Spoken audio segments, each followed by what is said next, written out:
Assalamualaikum teman-teman. Kembali lagi dengan kami kelompok 5 dalam mata kuliah Ekonomi Publik, Pendidikan Ekonomi, Fakultas Ekonomi Universitas Negeri Yogyakarta. Pada kesempatan kali ini, kami akan membahas mengenai eksternalitas dimulai dari pengertiannya, dampak, serta solusinya. Sebelumnya, perkenalkan anggota dari kelompok 5. Yang pertama Vira Imaniar Fadila dengan NIM 1008. Kemudian yang kedua Andisa Prastiwi Irnani dengan NIM 1032. Yang ketiga Mafira Dianisa dengan NIM 1040. Dan yang terakhir Meliana Anggun Nerisa Putri dengan NIM 4022. Sebelum kita membahas lebih lanjut mengenai eksternalitas, berikut kami akan menayangkan beberapa cuplikan mengenai eksternalitas. Jangan lupa disimak ya.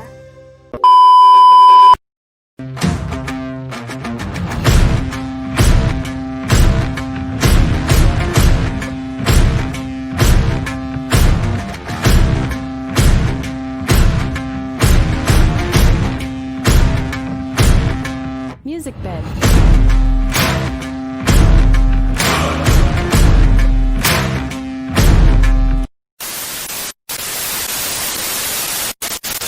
Setelah kalian melihat cuplikan video tadi, apakah kalian mulai mempunyai gambaran mengenai eksternalitas? Apakah kalian tahu apa itu eksternalitas? Jika belum, mari kita belajar bersama melalui video kali ini. Dimulai dari pengertian eksternalitas. Terdapat beberapa ahli yang mengemukakan pendapatnya mengenai eksternalitas. Yang pertama ada Gregory Mankiw. Eksternalitas adalah dampak tindakan seseorang atau suatu pihak terhadap kesejahteraan atau kondisi orang atau pihak lain.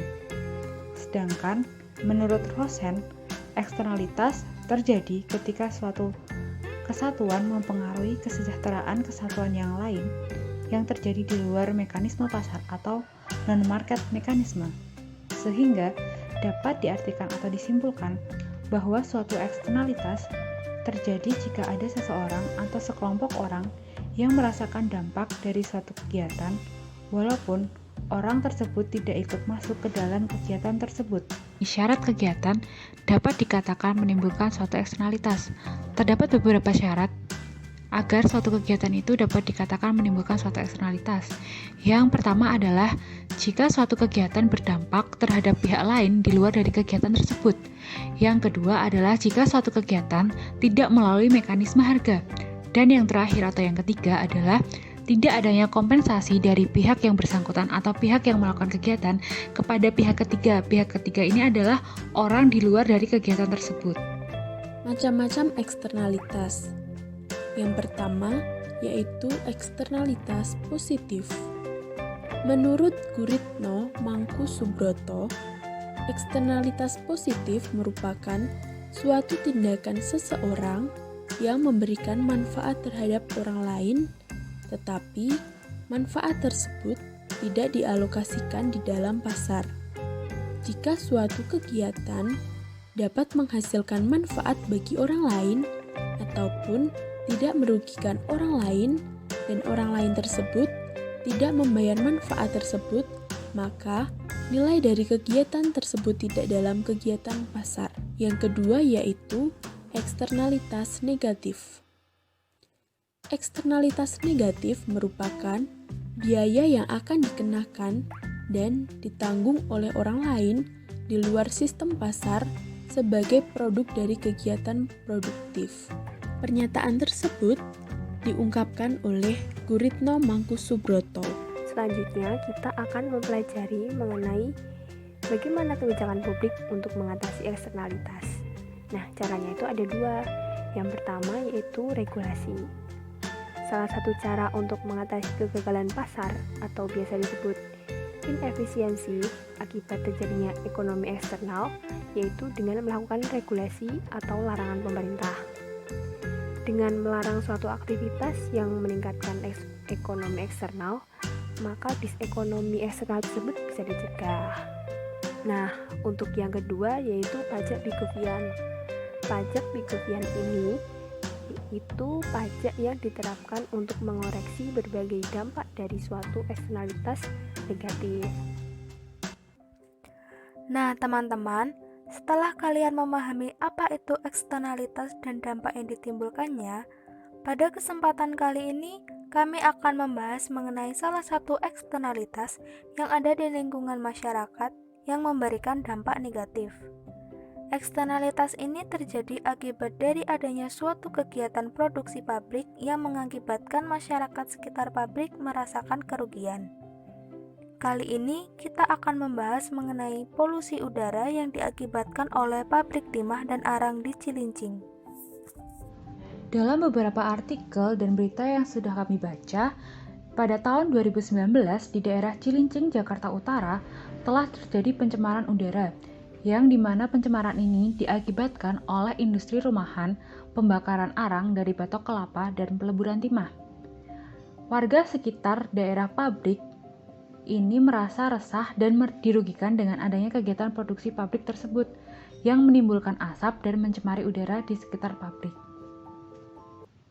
Sejumlah orang tua menyekolahkan anaknya di SDN 07 Cilincing, Jakarta Utara khawatir anak mereka ikut terpapar polusi udara akibat asap dari industri rumah tangga, pembakaran arang, dan peleburan timah di sekitar sekolah. Ya, pemirsa, akibat peleburan timah dan arang pabrik, Sekolah Dasar Negeri 07 Cilincing tercemar.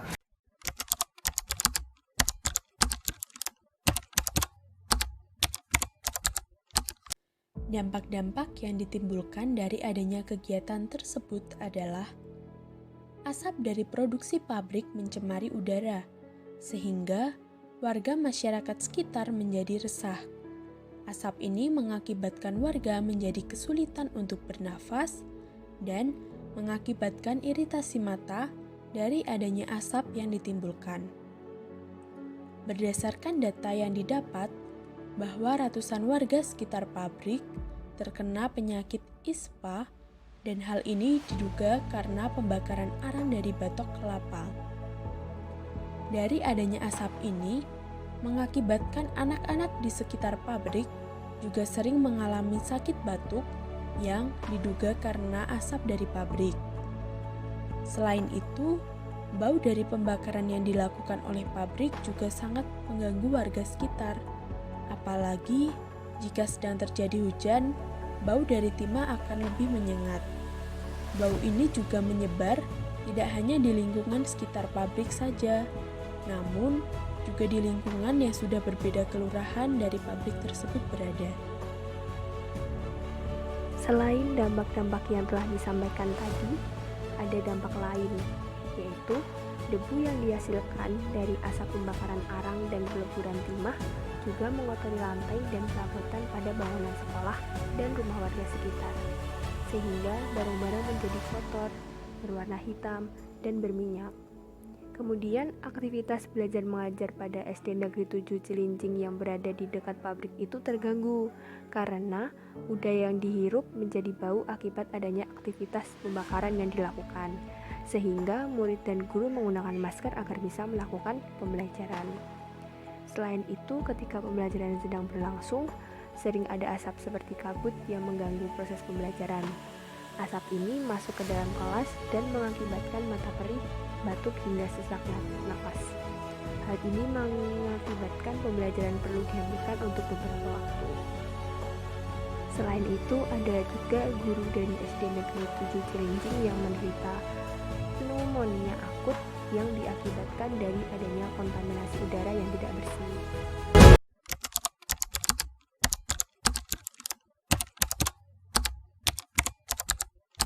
Saudara, polisi telah menyegel industri rumah tangga arang dan peleburan timah di Cilincing, Jakarta Utara. Tak ada lagi aktivitas pembakaran dan kini warga bisa bernapas lega tanpa takut ancaman penyakit ISPA. Dari artikel dan berita yang sudah kami cari, bahwa pemerintah telah melakukan tindakan terhadap dampak yang dirasakan oleh warga masyarakat sekitar pabrik. Menanggapi hal tersebut, pemerintah telah melakukan peninjauan terhadap pabrik dan telah memasang filter udara untuk sekolah di dekat pabrik dengan tujuan agar udara yang dihirup menjadi lebih bersih. Namun, karena adanya beberapa masalah dan dugaan pelanggaran Undang-Undang Lingkungan Hidup, maka pemerintah melakukan tindakan penyegelan dan penutupan pabrik pembakaran arang dan timah di Cilincing. Dilihat dari apa yang dilakukan oleh pemerintah, terlihat bahwa pemerintah telah menerapkan sebuah regulasi guna mengatasi pencemaran udara yang terjadi akibat pabrik di Cilincing, Jakarta Utara. Hal ini dilakukan pemerintah guna mengontrol terjadinya eksternalitas negatif dan menghilangkan eksternalitas tersebut. Setelah kita mempelajari materi mengenai eksternalitas dan juga membahas mengenai berita pencemaran udara yang diakibatkan oleh produksi pabrik pembakaran arang dan peleburan timah di Cilincing, Jakarta Utara, di sini akan kita bahas mengenai kaitan antara materi eksternalitas dan berita pencemaran udara yang terjadi di Cilincing, Jakarta Utara. Dari berita yang ada, dapat terlihat dengan jelas bahwa di sini telah terjadi suatu eksternalitas negatif yang timbul dari adanya kegiatan produksi pabrik peleburan timah dan pembakaran arang di Cilincing, Jakarta Utara, di mana warga sekitar merasa dirugikan dengan adanya polusi yang timbul karena kegiatan produksi yang dilakukan oleh pabrik. Polusi yang diakibatkan oleh kegiatan pabrik ini mengakibatkan terjadinya hambatan bagi kegiatan belajar mengajar sekolah yang berada tidak jauh dari sekitaran pabrik. Selain itu, juga mengganggu kesehatan warga di sekitar pabrik. Pada kasus ini juga, warga juga tidak mendapatkan kompensasi dari pemilik pabrik akibat ada kegiatan produksi yang dilakukan oleh pabrik. Maka, dapat ditarik kesimpulan, hal tersebut adalah salah satu contoh dari adanya suatu eksternalitas negatif yang timbul dari adanya suatu kegiatan produksi, di mana eksternalitas ini dilakukan oleh seorang produsen. Sedangkan mengenai solusi pada berita juga sesuai dengan teori yang ada di dalam materi yang telah kita pelajari, yaitu mengenai kebijakan yang harus diambil untuk mengatasi suatu eksternalitas. Pada berita ini, pemerintah telah melakukan sebuah kebijakan regulasi untuk menghindari terjadinya eksternalitas negatif secara berkelanjutan. Regulasi ini berupa penyegelan dan penutupan pabrik yang diduga telah melakukan pelanggaran Undang-Undang Lingkungan Hidup. Menurut kelompok kami, dari kasus yang ada, apa yang dilakukan oleh pemerintah adalah cara terbaik guna mengurangi pencemaran udara yang terjadi di daerah Cilincing, Jakarta Utara. Namun, di balik itu seharusnya dari awal pemerintah lebih selektif lagi dalam memberikan izin pembangunan pabrik yang berada di sekitar pemukiman masyarakat. Pemerintah perlu meninjau lebih dalam lagi dampak apa yang akan terjadi akibat dari pembangunan pabrik tersebut. Selain itu, karena dalam kasus ini pemerintah melakukan penyegelan dan penutupan pabrik, maka pemerintah juga harus memberikan solusi yang tepat bagi para pemilik pabrik agar dengan adanya kebijakan yang diterapkan pemerintah ini, pemilik pabrik dan para pekerja pabrik tetap dapat melanjutkan kehidupan perekonomiannya. Karena dengan adanya penutupan ini, maka pemerintah secara tidak langsung telah menghilangkan mata pencaharian para pekerja pabrik, sehingga diperlukan solusi yang tepat guna mengatasi hal tersebut. Nah, dari materi dan berita yang telah kami bahas tadi, maka kita dapat mengetahui apa itu eksternalitas lebih mendalam lagi, terutama setelah kita melihat contoh adanya eksternalitas yang terjadi di lingkungan sekitar kita. Dari materi dan kasus yang ada, bahwa eksternalitas itu dapat timbul dari mana saja, baik yang berdampak positif maupun berdampak negatif bagi pihak ketiga yang merasakannya. Dan untuk mengatasi eksternalitas ini, dapat dilakukan dengan berbagai macam cara dan juga pencegahan agar eksternalitas negatif itu tidak terjadi. Nah, teman-teman, itu tadi penjelasan mengenai eksternalitas negatif tentang polusi udara yang diakibatkan oleh pabrik timah dan arang di Cilincing, Jakarta Utara. Terima kasih telah menonton video kami. Kami juga meminta maaf apabila terdapat kekurangan dan kesalahan dalam kami menyampaikan. Akhir kata, wassalamualaikum warahmatullahi wabarakatuh.